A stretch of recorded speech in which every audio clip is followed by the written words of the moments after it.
Okay, welcome everybody. Thank you for joining my session today.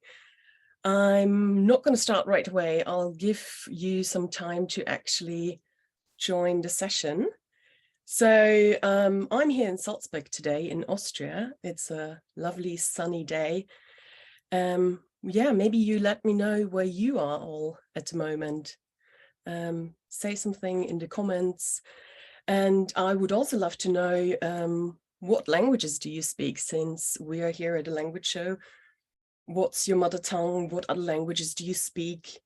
Or maybe what's the most exotic language you've ever started to learn? For me as an Austrian, probably my most exotic language I've ever started to learn was Scottish Gaelic during my time at the University of Glasgow. That was very interesting. I didn't really find many people to practice it. So, okay, so hello from, hi from Birmingham. Okay, Kurdish, interesting. Maori, oh wow. Okay, that's very nice. Arabic, Persian, and Spanish. Wow, wonderful. That's great. From Italy, oh, hi to Italy. We're neighbors. Norwegian, wow. London, learning Italian, very nice. Okay, Danielle, also sunny here, great. And oh, wow. Pascal, so many languages, so great. Okay, wow, Spain, Spanish, Dutch, currently learning Dutch, which I think is exotic, yes, okay, great. Okay, perfect.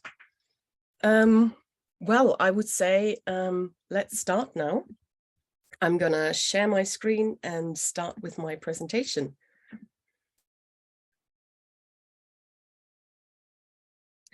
Good.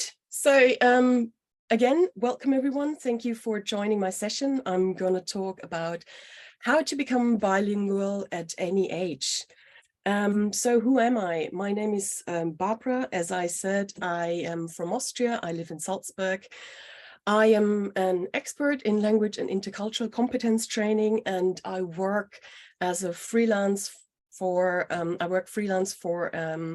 international company here in Austria, and I teach German as a foreign language to international business people. I do that usually in English or sometimes Italian or French, depending on where the participants are from. I love my job because I love working with international people, and I find it very rewarding to see after a couple of months that I actually can have a conversation with them in German, and it's also very, very rewarding for them to see. My mother tongue is German, so English is not my first language. So if I do make any mistakes, I hope you, be kind and understand. Okay, so what am I going to talk about today? So the main three topics I'm going to talk about is how do I actually define bilingual? So it might, if I say you can become bilingual at any age, what does that actually mean? Because it probably means something, bilingual means something different to me than it does to you. And the second topic is I'm too old for that. So what does that mean? Because that is usually the first thing people say when they start my class. I teach adults, and they are usually in their late 20s to late 40s, and they always are convinced, okay, I'm too old to learn a second language. And then the last thing is I'm going to talk about some tips on how to become bilingual, actually. Okay, so how do I actually define bilingual? So there is no straightforward agreed definition. You can ask 15 linguists and you probably get 15 different answers on how they would define bilingual. There is not one single definition, which is interesting because nowadays strictly monolingual people are actually very rare. There are approximately over 50% of the world's population uses 2 or even more languages on a daily basis. So why is it so difficult to define bilingual? Because it is either too inclusive or too exclusive. So when you ask people, they usually say a person is bilingual if they were brought up bilingually and if they have native-like knowledge in both languages. Okay, yes, fair enough. But what about people who learn a language later in life? What about people who use a language on a daily basis, but they started learning it at the age of 30? Are they not bilingual? That is clearly too exclusive to say only those who were brought up bilingually are bilinguals. So that's too exclusive. And on the other hand, the linguist John Edwards from Canada, he says any person who knows at least a few words in a language other than the maternal variety is bilingual. Well, who doesn't know at least a few words in another language? So I'm sure we all know how to say merci or guten Tag or gracias. Are really all those people bilingual then? That's probably too inclusive. Another reason why it is difficult to just find one definition is the level of proficiency. So as Ophelia Garcia says, balanced bilingualism presents a picture of children and adults who are equally competent in two languages in all contexts and with all interlocutors. Although this is still a widely accepted idea, especially among educators, it has long been recognized that such a form of bilingualism doesn't exist. Yes, and that is a very important point, because when we talk about bilingual and bilingual people, usually what we expect is a perfectly balanced bilingual who is equally competent in both languages. So if a person is bilingual in German, French, we expect this person to be basically two monolinguals in one person. And that is simply wrong. That doesn't, I don't want to say it doesn't exist, because there are very proficient people out there who are very balanced in their languages, but it's still very rare. Usually there is one language that is more dominant and the other one is less dominant, depending on the need for that language. Another reason why it is difficult to define is the different language skills. We do need to talk about the different language skills a person has, because as Colin Baker says, some speak a language but do not read or write in a language. Some listen with understanding and read a language, that is called passive bilingualism, but do not speak or write that language. Whereas some others understand the spoken language, but do not themselves speak that language.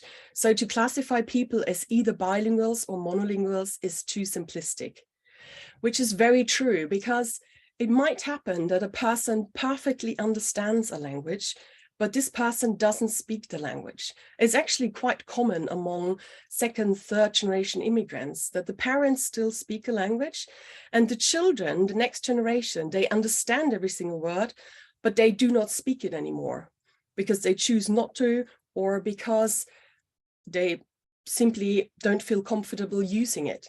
So we cannot say a person, because a person just doesn't actively speak a language, is not bilingual.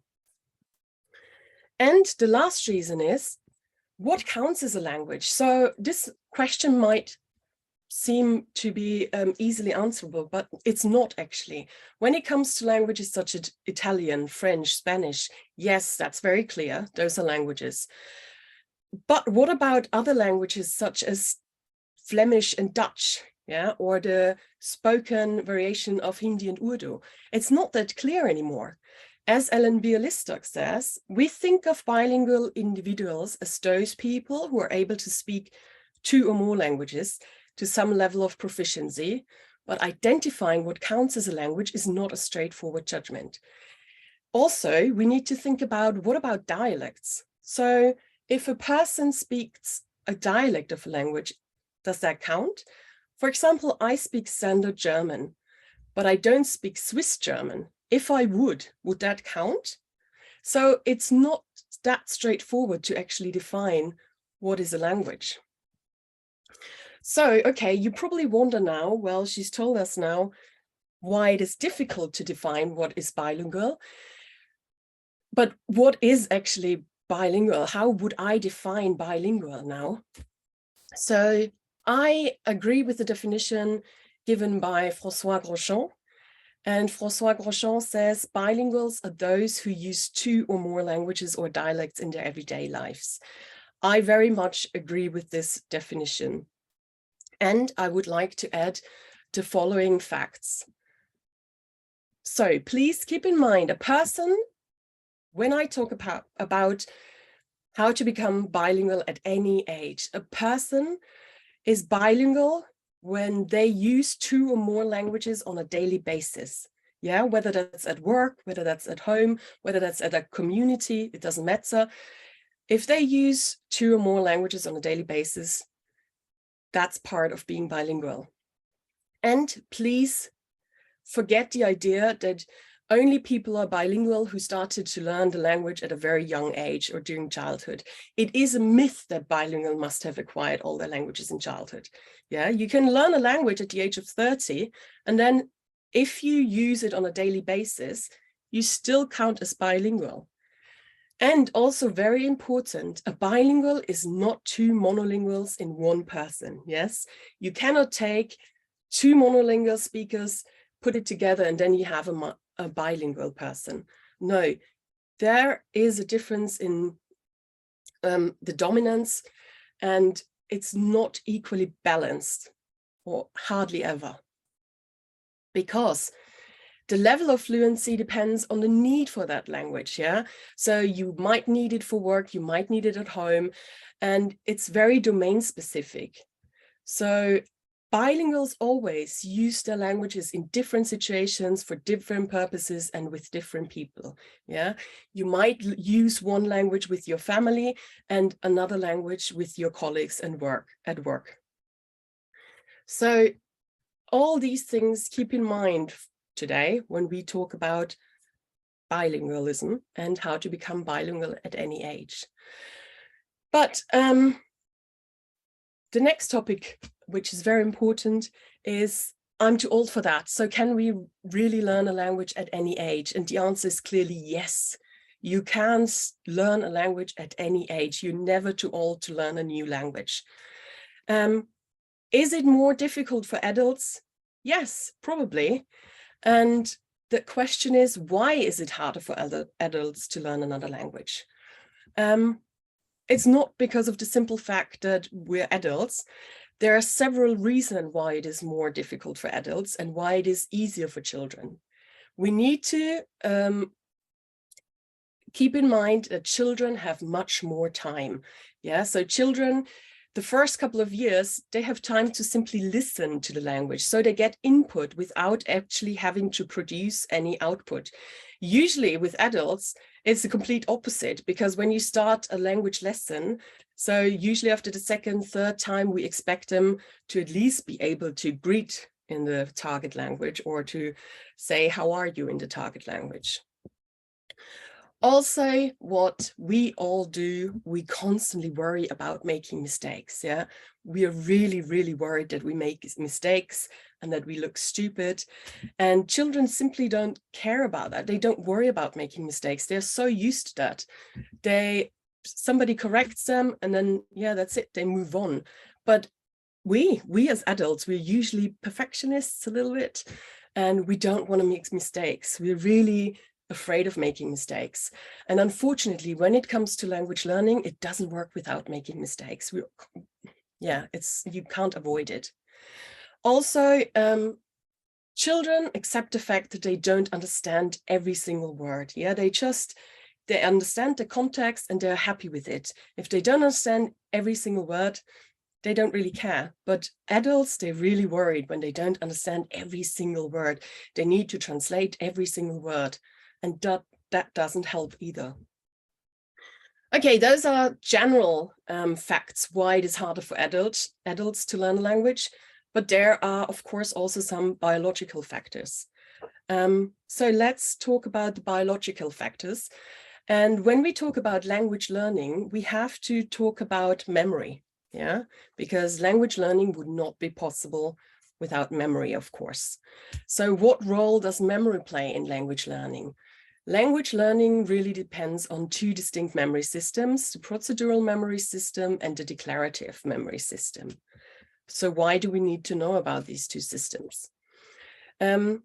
It's important to understand that the procedural memory system is responsible for implicit knowledge. Yeah, so that's knowledge that's not available to conscious awareness, and it's used automatically.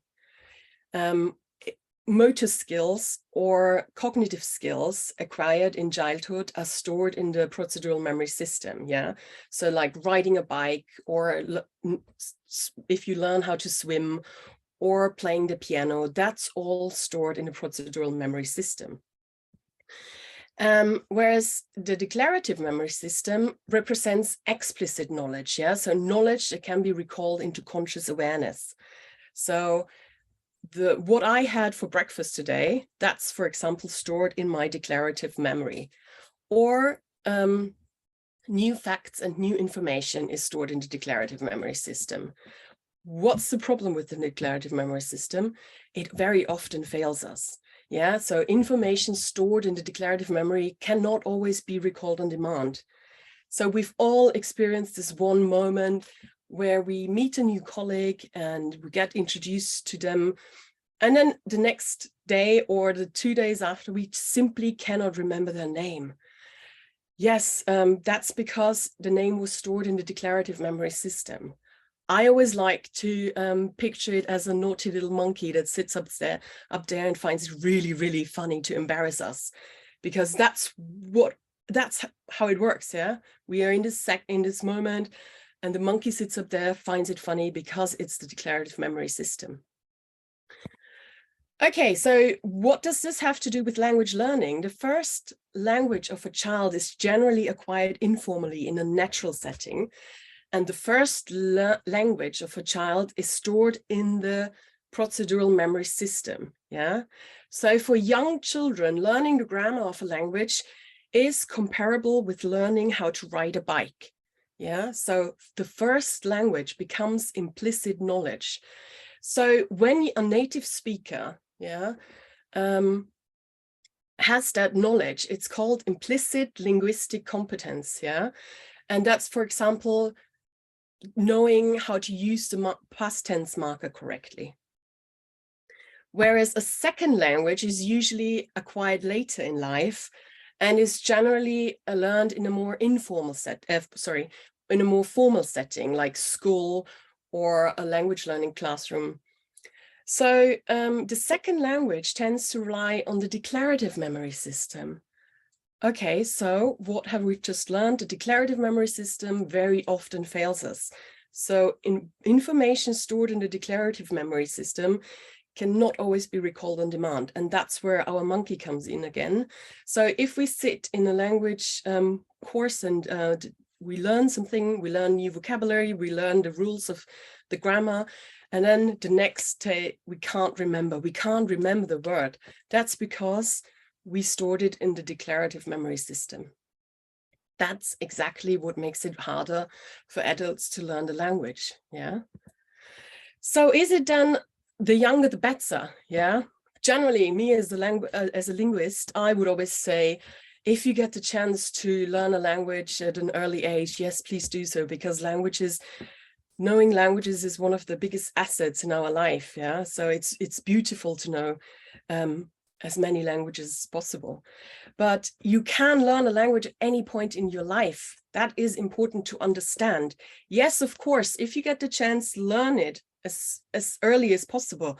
But it doesn't mean that you cannot learn a language later in life.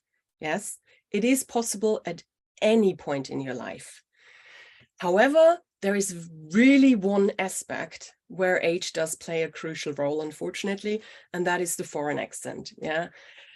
So the foreign accent, what has it to do with what does age have to do with the foreign accent? So if you do want to sound like a native speaker, if you want to have zero accent, it is essential to start learning a language at an early age. Yeah, it's not optional anymore. In order to understand why, we need to look at a thing called the critical period hypothesis. So what is the critical period hypothesis? The term critical period critical period actually comes from biology, and it refers to the early stages of an organism's life during which a particular capacity or behavior must be acquired. In order to acquire it all. For example, the following behavior of little ducklings. Yeah. So what does this have to do with language learning? So the German linguist Erich Lenneberg, he was first to connect it with language learning, with first language learning. And he said that language acquisition, first language acquisition in a natural setting only occurs during a certain period of time. It's usually between age 2 and puberty. And after this critical period, language learning is rarely successful. Unfortunately, there are some real life cases. If you've ever heard of Jeannie, and she was never exposed to any language input, and she never properly acquired language anymore. And now, why is it important for foreign language learning or for second language learning? It's because also for foreign language learning, there are certain sensitive periods, yeah? And those periods can be understood as time windows within which linguistic structures are learned. So there are certain time windows during which you have to acquire the phonological system, for example. And once these sensitive periods are over, it is quite difficult to reach the full potential. Yeah, and that's quite early, unfortunately. That's already after the age 6. So usually after the age of 6, it's generally very difficult for language learners to reach a native-like accent as well as a native-like lexicon. I'm not saying it is impossible, yeah? So there are very, very proficient people out there and very smart people. They can still acquire it, but it is generally very difficult. That's why almost every adult language learner has a foreign accent. So the question is, why do we always say, okay, you're only bilingual if you have a native-like accent? Because that's simply ridiculous, yeah? The success of language learning is very often measured by that standard, but it has nothing to do with it, yeah? So having an accent and having a high level of proficiency do not relate to each other, yeah? You can have an accent, but still have a very high level of proficiency. So don't worry about having an accent, yeah? As François Crochon says, having an accent does not make someone less or more bilingual. Some extremely fluent and balanced bilinguals have an accent on one or the other of the languages. Other less fluent bilinguals may have no accent at all.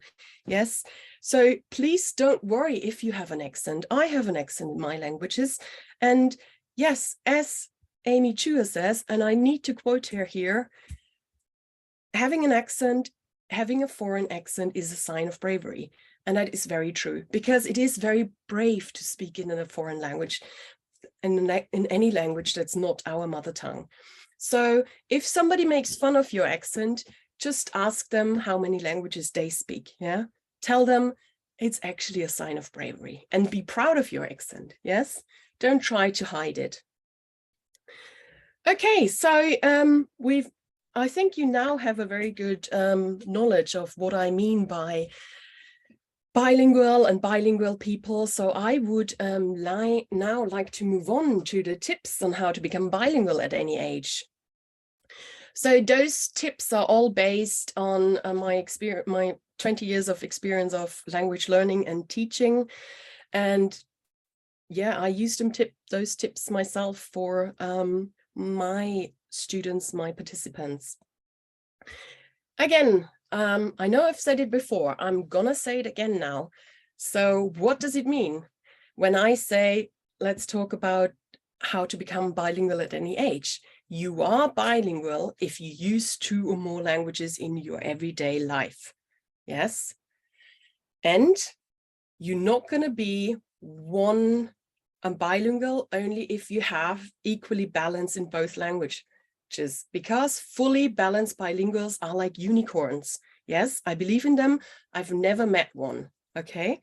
So don't worry if you have one more dominant language. And again, our accent doesn't say anything about our proficiency. Yes, we can have a strong accent and still be highly proficient in our languages. So what's the secret now? Unfortunately, there is no secret. Yeah. So it's very simple. Learning a language takes time and a lot of effort. And even though the internet is trying to tell you there are magical tricks, and I know there are all those courses and websites that tell you, okay, how to learn 17 languages in 3 months. Yes, you can try, but I doubt that it's going to work because there are no magical tricks. Language learning simply takes time. And to all my fellow perfectionists out there, I feel you, but keep in mind, people appreciate the effort more than the accuracy. Yeah, it's very important. Okay, let's move on. So, very important. I know that seems very obvious. You're not at school anymore. That seems super obvious. No, that is actually one of the first things I need to remind the people in my courses. So there are people in my courses, they are super successful business people in their 30s, and then all of a sudden they behave like little school children. Yeah.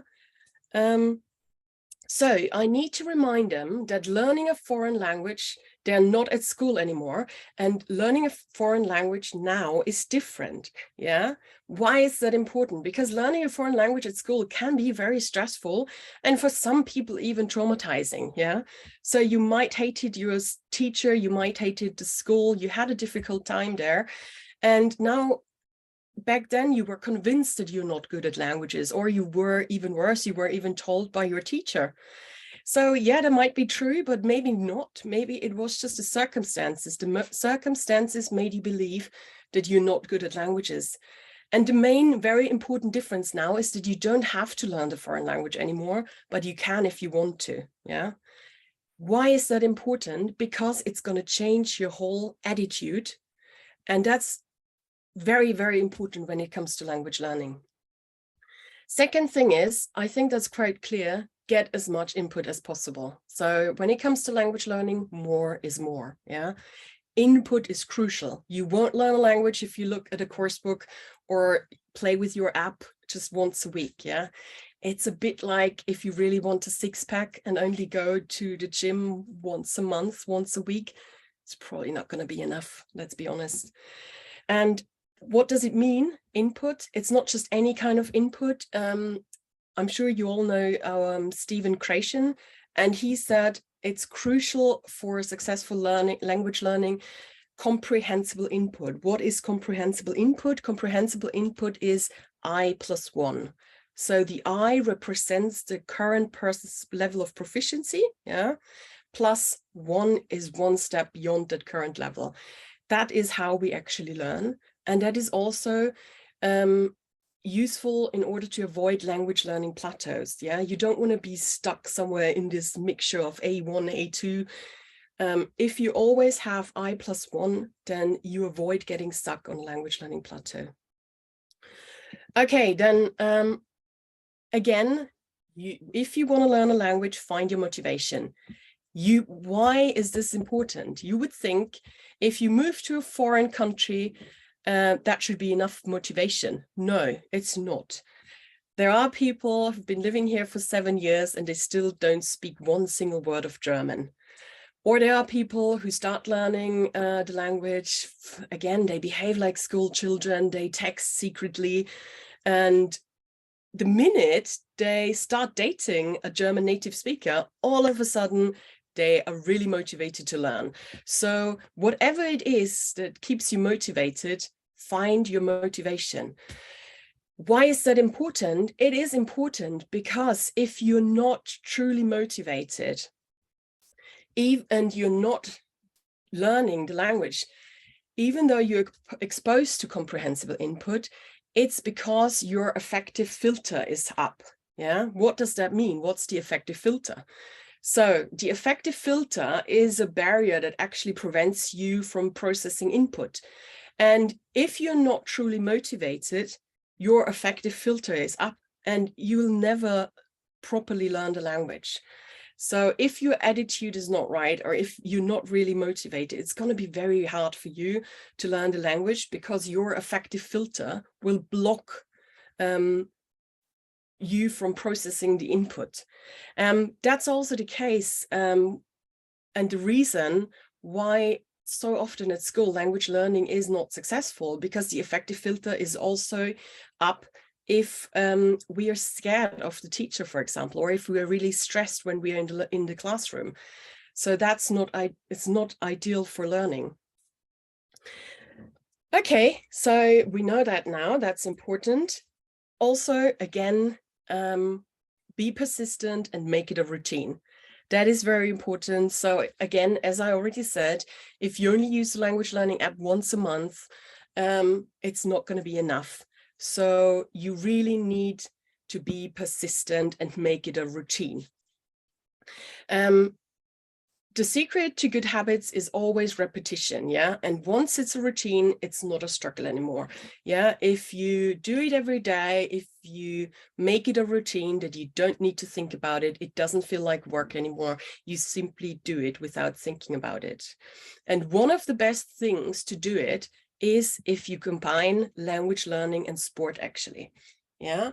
I don't know if you exercise on a, I don't know, daily or maybe 3 times a week. If you do, and if you want to learn a language, combine it from now on, yeah? Combine language learning and with your workout routine. And while you do that, so if you do yoga, for example, 15 minutes yoga every morning, listen to a podcast while you do yoga, yeah? Or if you go for a run every evening, have a list of songs in the target language and listen to those songs when you go for a run. Why is that? Because we combine movement and exercise with learning, and that's implicit learning, yes? Then we learn implicitly, and that's actually what we want to achieve. Because why is that? As we learned earlier, then it's going to get stored in the procedural memory system in the long term, yeah? Another thing is, okay, it is important that you sit down and study vocabulary, and or that you study the grammar of a language, but even more important is try to experience the language. Again, that is exactly what children do, yeah? Instead of actively trying to focus on the language, on learning, I'm not saying you shouldn't do that at all. Sometimes it is important, but generally, try to just experience the language, yeah? Go to restaurants, bars, clubs, the theater, especially when you live in the country, or travel to the country, or find your community, join a book club, or listen to the music. Try and experience the language, because again, that is implicit learning. Okay, so those were my main tips. Here are some extra tips now. Try and laugh about your mistakes. Honestly, as I said before, we're constantly worried about making mistakes, but what we should actually do is just laugh about your mistakes. Oh my God, I've made so many mistakes in my life. I've once thanked a whole university in an important speech. I said, thank you for your hostility. Yeah, what I actually want to say is thank you for your hospitality. Yeah, I said hostility. Okay, first I thought, please shoot me now. But then, yes, I just laughed about it, and now it's a good story. Yeah. So don't worry about making mistakes. Get rid of your pride and just make mistakes. Yeah. One other thing is focus on vocabulary. Yeah. If you don't have the words, you cannot get the message across, because what is our goal when we want to communicate with people? Yeah, that's why we learn the language usually. So if we have the words, it's more important to get the message across rather than really getting the perfect sentence. Yeah, stop working on the perfect sentence, because very often, unfortunately, I'm a little bit the same. If I don't have the perfect sentence in my head, if I want to say something in Italian, very often I've missed a moment and then it's gone. And I had the perfect joke in my head, but half an hour later, it's not funny anymore. So have the words ready and just say them. Say it. Say what you want to say, even if the grammar is not perfect. Yeah. Also, again, as I said before, it takes time to learn a language. So please be patient with yourself. Be kind to yourself. Don't always get frustrated if you don't know the word and call yourself stupid. I know people do that. Please be patient to yourself. It's great that you want to learn another language. So appreciate it. If you get something right, also, please take the moment and tap yourself on the shoulder. Say, well done, that was really good. Also, what we know nowadays from social media, stop comparing yourself to others, language learners. Yeah, we shouldn't do that on social media. We should generally never do that. And also when it comes to language learning, stop comparing that. Stop watching all those YouTube videos where they say, okay, I speak 18 languages fluently. No, stop comparing yourself. Yeah, don't go down that rabbit hole. It's not going to make us happy. Also, find compensatory strategies. Yeah, that sounds a bit stiff. So what does that actually mean? When I say find those strategies, is imagine you're playing taboo in the other language. Yeah, we all know that game where we want to tell them one word or one concept, but we can't use certain words.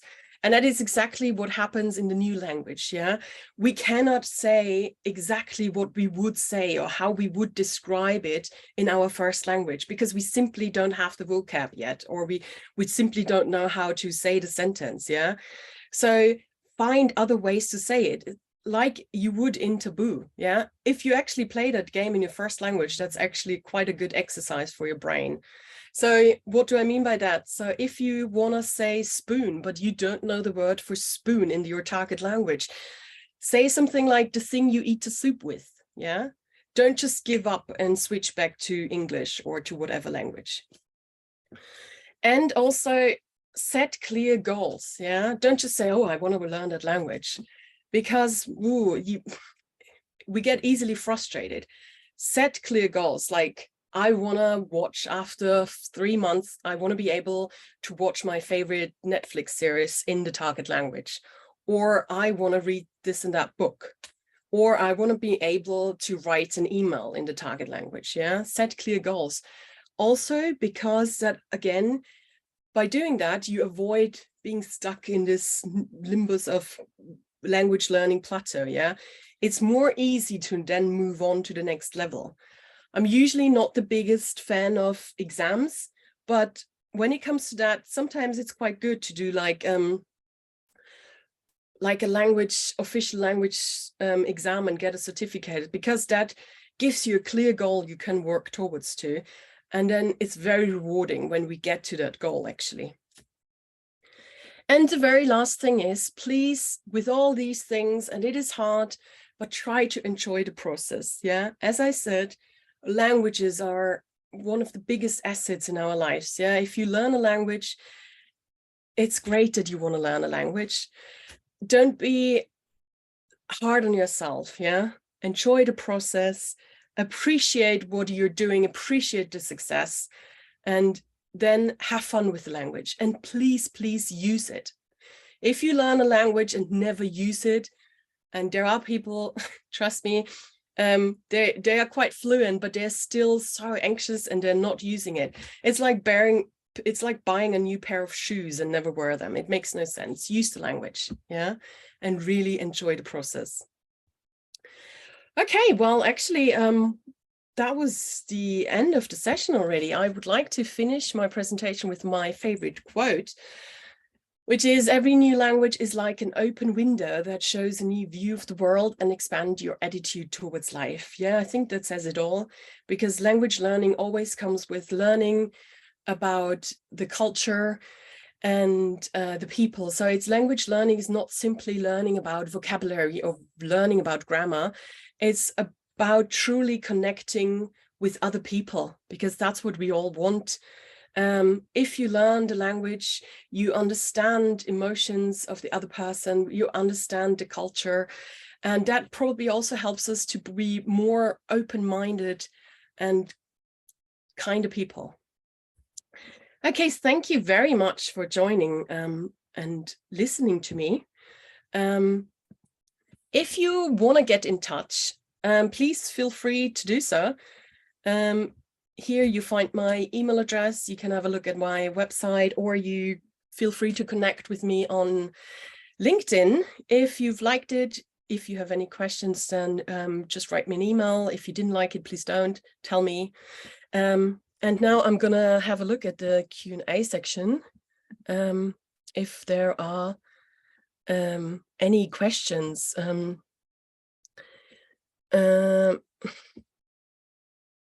Okay, Vera Stein. Oh, that's a very interesting comment, actually. A well-known French English interpreter had a very good exclusive definition of bilingualism.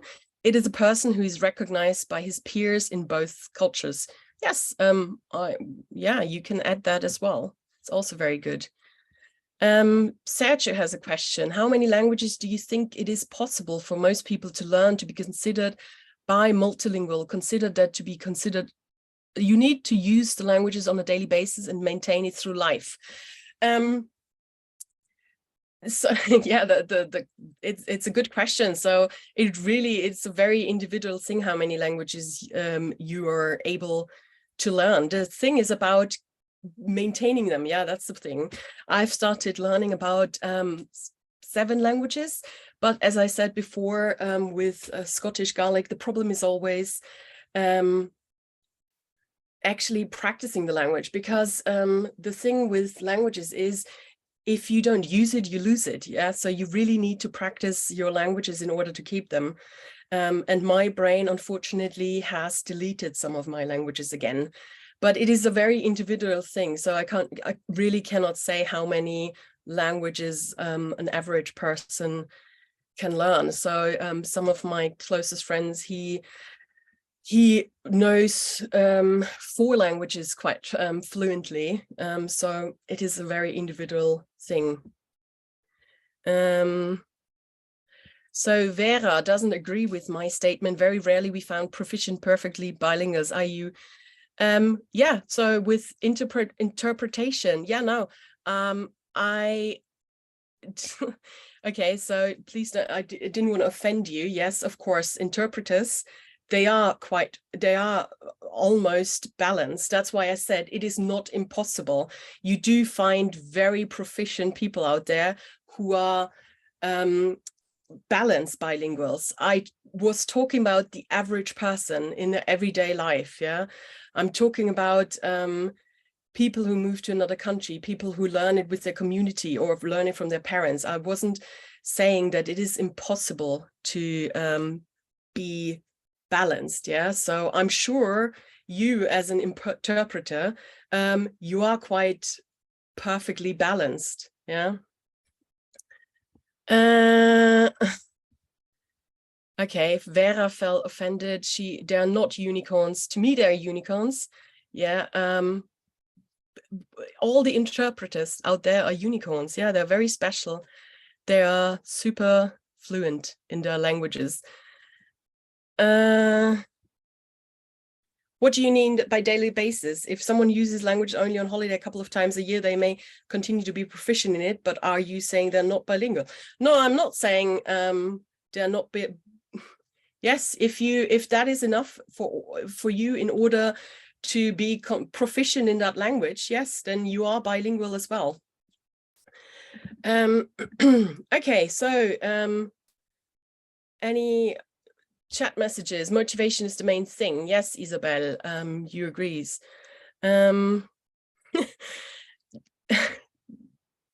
True, you use it or lose it. Very true. Brilliant session. Thank you very much, Nadia.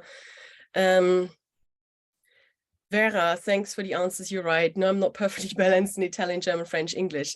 Yes, Vera, I hope you're not angry with me that I said it's very rare. But yes, it is very true that interpreters, they are my unicorns. They are very, very proficient in all of their languages. Sergio, thank you very much. Brilliant session. Okay, so I've learned Latin American Spanish, Brazilian Portuguese, and Russian as an adult, and native speakers in all those languages have told me that I sound native. Yeah. Okay, that's very good for you. As I said, there are very, very talented people out there. So it is definitely also possible to sound like a native speaker. Again, as I said, I was talking about the average language learner, because it is important to say that, because they're very often frustrated that they don't sound like native speakers.